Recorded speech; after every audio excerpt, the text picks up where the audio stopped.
Unwritten Letters by Anindita Bose. A letter that could have been written on a summer afternoon. Dear S, I have written many letters. I believe in the old custom that handwritten letters have magical fragrance.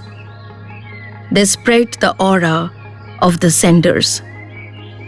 Once I took 7 fallen leaves and wrote memories on each. I wanted to post them, but the cold wind blew away my desire. They are hidden in a black box in my attic.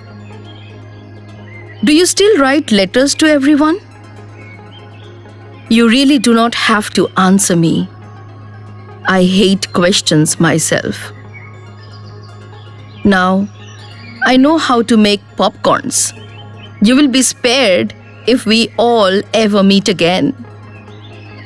I have to tell you this. Listen, finally, I have created a series of canvases. I named them Broken Soul and sent them to Paris for an exhibition. They are patterns with colors and strokes. I was invited to receive an honor, but I declined. Could I possibly go and declare that I wished to kill the artist in me? But instead, each time, I create and I keep creating. How I wish that I go into the sea and drown my own existence. It's painful. It's painful to live 2 lives. I have to go now. I know you haven't heard from me in years, and this would be a shock to you. But I know, although the oasis is an illusion, yet the desert treasures it. Take care, Annie. Another letter that could have been written on an autumn afternoon. Dear A, in our lives, the stars play tricks. The vast dark sky sparkles with them, yet they want more. And then they enter our lives. Sometimes we act without reasons, causing deep cuts in the skins. Do you really believe that I did not come to your annual program? I was there, sitting amidst those silhouettes who claimed to be your fans. You might feel my absence, but that cannot erase my essence in your life. I have my own reasons, girl. You can hate me. Eagles give birth. They nurture, love, protect, and grow the birdies.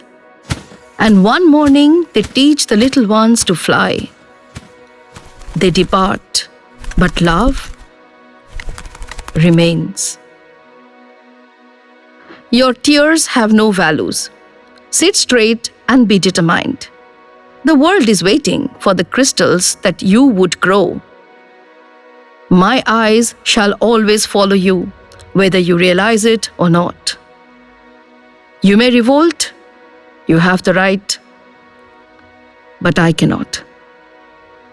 Be sweet, be brave, yours, Annie. And this letter needed to be written on a bright morning. Dearest sister, I have visited the orphanage last Sunday since I remember you and your last words to me. I was not happy when you said I needed to know the essence of charity. Once I had colored one of my canvases black with dots of white, specks of hope. You had laughed. I was silent. A river flows amidst lands unknown in hope of reaching the sea, but in the process it gives fertile soil. But when it floods, it is cursed. Such is the nature of life. However, I have adopted a child. Love and hate, Annie. Sometimes love cannot be written, and therefore this letter. Dear D, I received a rainbow from you today. You reminded me of our days together. I miss all of us in those happy times. I miss you. I miss us. G is such a darling that no matter how many times we wanted popcorn packets in a single show, he got for us. Friendship is a dream, D. Touch of a magic wand, yet the demonic darkness lurks nearby. I read in newspaper today how a part of our world is attacked again. Can we never find complete peace? You know, I went to the beach last Friday, and the golden rays of sun fell on my forehead. My thoughts faded. I grabbed warm sands into my two palms and let them fall back again. The cool water came and touched my feet. It reminded me of Koh Samet of Thailand.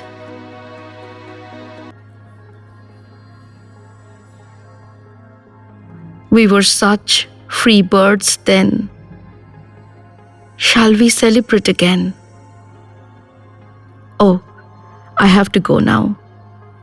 Responsibilities have grown. Love you, Annie.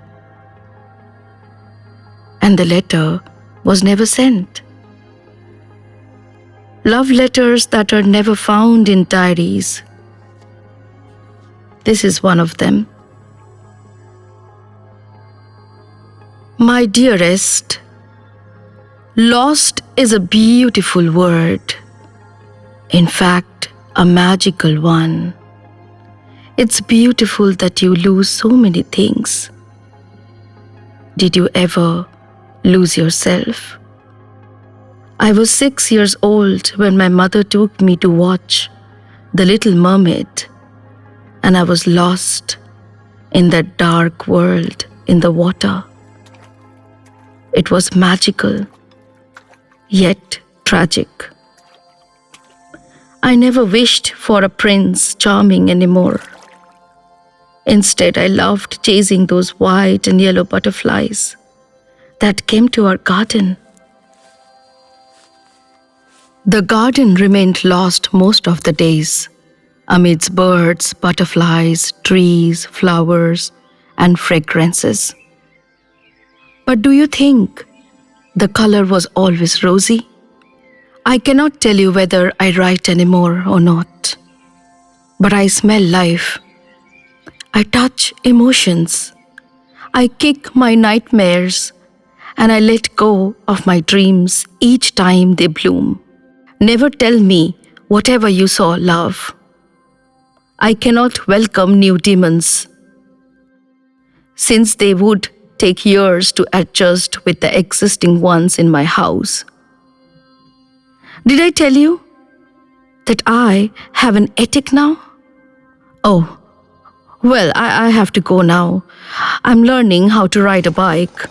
A childhood desire. Yours, Annie. A letter that still haunts the subconscious. Dear M, 3 nights back, I saw a dream. Thousands of rose petals falling from nowhere. A long spiral staircase with only one opening on the far ceiling. Light could not reach the abyss. I was wearing a black knitted dress like the one you had worn on your 19th birthday photograph. A gothic house, a wait, a long, long wait, a moment of infinite emotions. But before I could meet your night, I was already floating in the river of death. My hairs flowing, my face peaceful. But was it me? I cannot meet your mother anymore. We departed long back. I gave her 3 maple leaves, which I had brought once from a place. I will remember you in my prayers. I know you will survive and evolve. You are the northern star, like your mother used to say. I will perhaps write to you again someday. Take care, my dear. Annie. And sometimes, anguish is written, but in unwritten words. S. I have not received your letters. I came back home after 2 years. For a while I roamed with myself, then came back to settle. You know the language of heart. What else do you need? Tell me something. Are you still single? I have to tell you this. Well, I have adopted a daughter. A pretty little butterfly, I must say. I'm sending her photograph. She stays in a residential school. I visit her sometimes. You know, we all need to give up ourselves at times to realize our own values. Like the snow melts to become water and runs like a river through lands. Now I am in touch with most of you through these colorful handmade papers. I make this myself. I feel so connected when I make them for each one of you.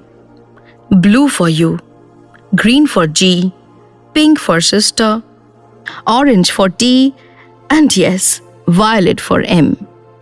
S. I went to see A's annual program again this year. I had not informed her, but later wrote to her. I don't expect an answer anymore, but I hope she is blooming each day. Oh, I have no idea why I feel like I have to tell you all and everything. I go on bike races nowadays. Not too much speed though. A group of growing women. I felt the need to encourage them. Listen, I too cannot afford to give away honors. A human heart craves for recognition, but not for a dual life. I have to go now. The bell is ringing. Someone has returned home. You take good care. Annie. The last words are invisible at times. My dearest, infant wishes enter mind's playhouse to explore possibilities. They nurture all shapes and colors to build objects that come in their dreams. They even imitate images seen between their deaths and rebirths. You say, sky's the limit, and there is nothing more you can do since you have witnessed a lot. Shall I abide by your words and mourn with you? Or shall I whip your words to show them the light? But whatever I do will be my own perspective stamping on you. I used to tell you a lot of things, but not anymore. Now you have the keys, which you found in that river about which you told me once. You jumped without plan. You were almost drowning, struggling for air, perhaps a pseudo-death. But you survived. Why? Why? Oh, I will leave you with this episode alone. I have to go. I need to focus on a dream I'm seeing each night since a fortnight. Goodbye, Annie. Reading a story from Dynami Zois, Life Force, a collection of short stories, edited by Dr. Amit Shankar Shaha and Anindita Bose, published by Virasat Art Publication, Kolkata.